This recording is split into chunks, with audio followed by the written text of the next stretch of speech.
नमस्ते फ्रेंड्स, मैं डॉक्टर पवन आप लोगों के सामने फिर से नया वीडियो लेके आया हूँ एक्सपोनेंट्स एंड पावर का। एक्सपोनेंट्स एंड पावर ये ऐसा टॉपिक है जो हर एक क्लास में है। हर एक क्लास मतलब आपको ये मिलेगा क्लास 6 से ही शुरू हो जाता है। क्लास 6, 7, 8, 9 में भी आइए तो हम लोग इसको अच्छे से करते हैं, ऐसे क्वेश्चंस को प्रैक्टिस करते हैं। तो हमारा फर्स्ट क्वेश्चन है 3 × 5 का square into 13 to the power 8 upon 15 × 13 का क्यूब। तो इसको हम लोग करते हैं। पिछले वीडियो में हम लोगों ने रूल्स को देखा था, तो ये इसको लिखेंगे ऊपर वाले को ऐसे ही एज इट इज लिखते हैं। 3 × 5 का square into 13 to the power 8 divided by 15 को फैक्टराइज कर लेंगे 3 × 5।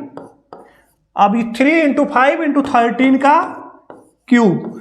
3 के पावर कुछ नहीं है मतलब 1 है। 3 के पावर कुछ नहीं है मतलब 1 है। 5 के पावर कुछ नहीं है मतलब 1 है।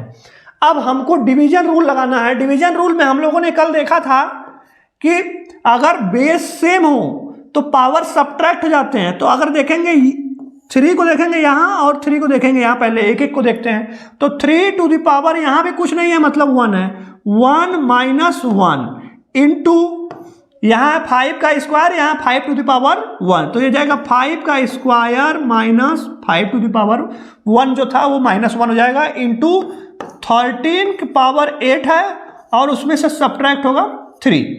अब इसी को सॉल्व करना, ये हो जाएगा 3 टू द पावर 1 - 1 मतलब 0 और 5 टू द पावर 1 हो जाएगा 2 - 1 into 13 to the power 8 - 3 5। Next line में आपका आंसर है 3 टू द पावर 0। किसी भी नंबर के पावर 0 होता है तो उसकी वैल्यू 1 होती है। तो ये हो गया 1 इंटू 5 इंटू 13 का 13 टू द पावर 5। यही आपका आंसर है 5 into 13 to the power 5। Next question देखते हैं। क्वेश्चन है 2 का cube plus 2 to the power x equal to 2 to the power 4। इस तरह के क्वेश्चंस को करने के लिए वेरिएबल वाला जो होता है उसको लेफ्ट साइड रखते हैं, कांस्टेंट वाले को एक साइड राइट साइड कर लेते हैं। तो इसको करेंगे तो 2 to the power x equal to 2 to the power 4 minus 2 to the power 3। अब क्या करना है, यहां पर अगर ध्यान देंगे तो 2 टू द पावर 3 यहां भी है और 4 में भी 3 रहता है। तो यहां से अगर 2 टू द पावर 3 कॉमन लेंगे तो ये यहां पे हो जाएगा 2 टू द पावर 1 माइनस 1। 1 क्या हुआ, क्योंकि अगर इसका इसमें गुणा करेंगे तो बेस दोनों के सेम है तो पावर क्या हो जाएगा, ऐड हो जाएगा। तो 3 + 1 मिलके 4 बना लेगा। अब इसी को सॉल्व करना है तो ये हो जाएगा 2 का क्यूब और ये 2 टू द पावर 1 मतलब 2 - 1 मतलब 1, दैट इज।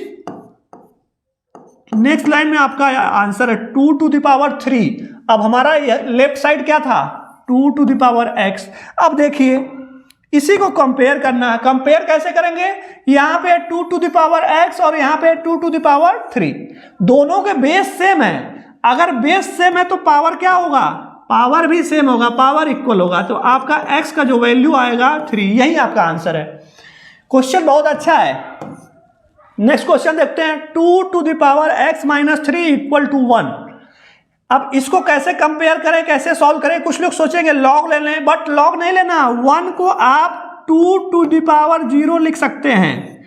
हम लोगों ने डिस्कस किया था कि किसी भी नंबर के पावर 0 मतलब 1, तो 1 को लिख लिया।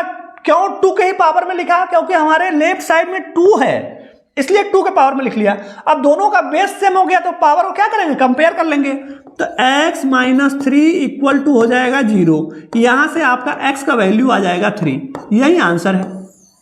नेक्स्ट क्वेश्चन देखते हैं। क्वेश्चन नंबर 3 है 3 to the power 3x - 5 equal to 1/9 to the power x। अब यहां पे बेस 3 है तो हमको भी इसको भी बेस 3 में कन्वर्ट करना है। तो इसको ऐसे लिखेंगे 1/3 का स्क्वायर ही 9 होता है। तो 3 का स्क्वायर उसके पावर x होती हो जाएगा 2x। अब इसको ऐसे ही लिख देते हैं पहले 3 to the power 3x - 5 equal to reciprocal law लगाएंगे। 1/3 टू द पावर 2x है। रेसिप्रोकल लॉ क्या कहता है, ये हो जाएगा 3 टू द पावर -2x। ऊपर से नीचे, नीचे से ऊपर जाने पे क्या होता है, पावर जो होता है रिवर्स हो जाता है। प्लस रहता है तो माइनस, माइनस रहता है तो प्लस। अभी देखेंगे आप कि यहां पर दोनों के बेस सेम है, बेस सेम है तो पावर क्या हो जाएंगे, इक्वल हो जाएंगे। तो 3x minus 5 equal to minus 2x। तो 2x और 3x को एक साइड करते हैं तो ये हो जाएगा 3x, इधर से माइनस आएगा तो प्लस हो जाएगा, plus 2x equal to minus 5 इधर जाएगा तो प्लस 5 हो जाएगा। अब 3 to 5x, 5x equal to 5, that means x equal to 1। यही आपका आंसर है। नेक्स्ट क्वेश्चन देखते हैं। बोला है कन्वर्ट करना है, यूजुअल फॉर्म में गिवन है, इसको स्टैंडर्ड में कन्वर्ट करना है। स्टैंडर्ड में कन्वर्ट करने के लिए क्या करना होता है, एक डिजिट के बाद डेसिमल लगाना होता है। तो एक डिजिट के बाद हमको डेसिमल लगाना है, मतलब हमको डेसिमल कहाँ रखना है, 7 पॉइंट करना है। तो हमारा अगर यहाँ डेसिमल कहीं नहीं है तो हम बताए थे पिछले वीडियो में, अभी भी देख लीजिए। अगर डेसिमल आपको कहीं नहीं दिख रहा है मतलब डेसिमल लास्ट में है। इसी डेसिमल को हमको जम करा के एक डिजिट के बाद रखना है। तो यहाँ से जम कराते हैं, कितनी बार जम करेगा, 1 2 3 4 5 6 7 8 9 10, 10 टाइम्स जम किया डेसिमल, 10 टाइम्स जम किया। पहले जो यहाँ पे और क्वांटिटीज है इनको लिख लेते हैं, और इधर 0 लिखने से कोई मतलब है नहीं। तो कितनी बार जम कराए, 10 टाइम्स। किधर गए, लेफ्ट साइड गए। लेफ्ट साइड जाते हैं तो क्या लिखते हैं, प्लस लिखते हैं। तो plus 10 to the power plus 10, या इसी को आप केवल प्लस 10 लिखें या ना लिखें वो प्लस ही होता है। तो ये आपका 7.004 इंटू 10 टू द पावर 10, ये आपका आंसर है। नेक्स्ट देखते हैं, इसको आपको यहाँ पे क्या करना है, स्टैंडर्ड लिखना है। स्टैंडर्ड मतलब एक डिजिट के बाद डेसिमल लगाना है। तो एक डिजिट के बाद डेसिमल लगाने के लिए हमको क्या करना होगा, डेसिमल को जम कराना पड़ेगा राइट साइड, 1 2 और 3 टाइम्स राइट साइड जम कराना पड़ेगा। राइट साइड जम कराने के लिए हमने बताया था, अगर राइट साइड जम कराएंगे तो क्या करेंगे, पावर को माइनस में लिखेंगे। कितनी बार लिखेंगे, 3 बार। क्यों, क्योंकि 3 बार डेसिमल जंप किया। ये हुआ आपका आंसर। तो इस तरह से हम लोगों ने डिफरेंट क्वेश्चंस को देखा। तो इनको प्रैक्टिस करिए और अपने फ्रेंड्स के साथ शेयर करिए। Thanks for watching.